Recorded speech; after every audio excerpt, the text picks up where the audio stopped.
Hello, I'm Phil Nottingham and welcome to another edition of Whiteboard Friday. Today I'm going to be talking about YouTube success and what really makes a YouTube channel successful over time.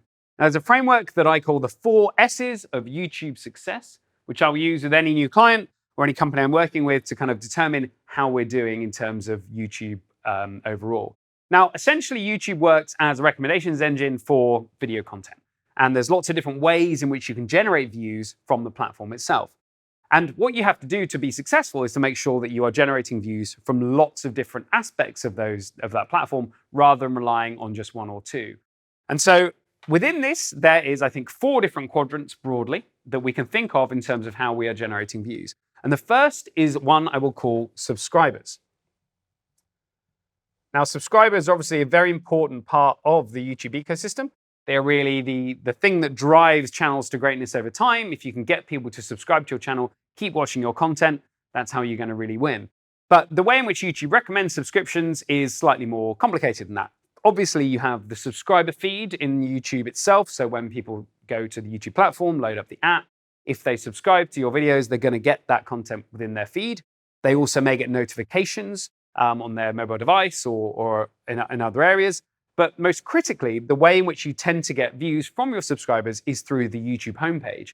And not only that, when you have content that seems to be appealing to your subscribers, that they're watching a lot, that has very good retention, high click-through rates, YouTube will then tend to recommend this content to other people as well, other viewers that it thinks have a similar interest based on their own viewing history to your existing subscribers. And so as you grow that subscriber count, and as you grow interest from your subscribers in your content, you tend to find that you get a lot more views from the YouTube homepage. And when any video goes viral, whenever it has that kind of explosion of views, it's normally through the YouTube homepage as that primary mechanism. So this is often encapsulated in the YouTube platform under browse features, but the YouTube homepage is where you will find that kind of real engine of fast growth for any particularly successful video. And so what we can do is think about subscribers as these 3 different areas in which you can get views. And if you really start to think about creating content that's going to get people coming back for more, so repeatable formats, content that really meets the interest of a particular group of people, and keep creating stuff that matches those 2 things, this is how you're going to optimize for these particular areas.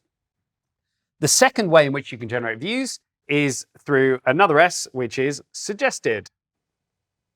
Now, the most obvious method here is that we see a list of videos on the sidebar when we're watching something on YouTube on desktop, but we may also see videos that pop up at the end of videos through those end screens, through the suggestions there.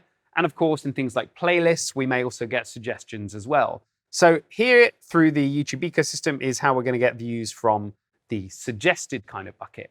And this is really optimized for by ensuring that your titles, your descriptions, and your thumbnails are extremely compelling. So when people see these things come up in their sidebar at the end of a video, they are compelled to watch them because you've offered something, you've teased, you've tantalized towards the idea of a really great video that they just can't help themselves but say, I'm just going to watch this.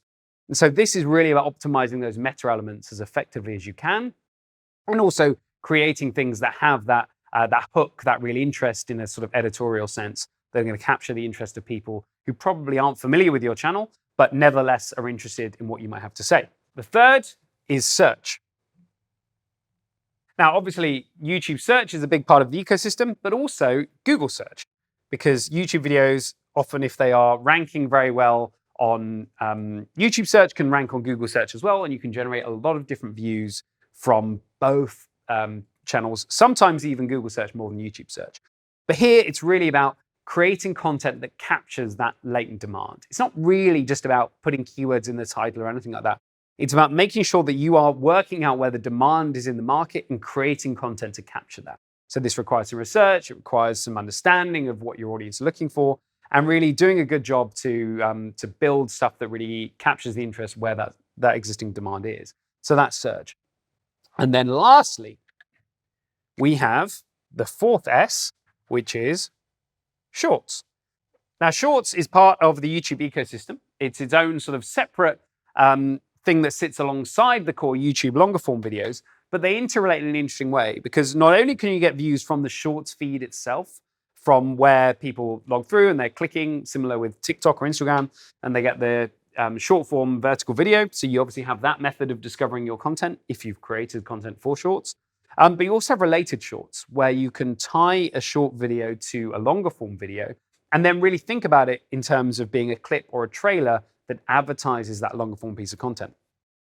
So when you have this working, you can actually use shorts not only as a means of generating views itself, but also generating views for these longer form videos. And so a really good, successful YouTube channel invariably has a good mix of views that it's generating from these 4 different quadrants. Now, most of those views, as your channel grows over time, are likely to come more from the subscriber feed, from these elements where you're generating that sort of audience that are coming back regularly, and through that, YouTube is recommending your content to more people who they deem have a similar interest. So that's where your real engine of growth is going to come from. This is where your search is where you're going to get the kind of always on level of consistent view counts, because you're matching the demand that's latent in the market that people really want videos for, and you're creating to meet that demand. Suggested is really a process of just iterating and optimizing and improving all the metadata and the visual elements that go alongside your videos to make sure that people are interested and want to click through and watch. And shorts is creating those clips, those trailers, those additional short videos that are then feeding into generating views for the rest of your content. So if you get all these 4 things working well, over time, you will find that your YouTube channel leads to great success, many views, fame, fortune, and other good things. Thank you very much.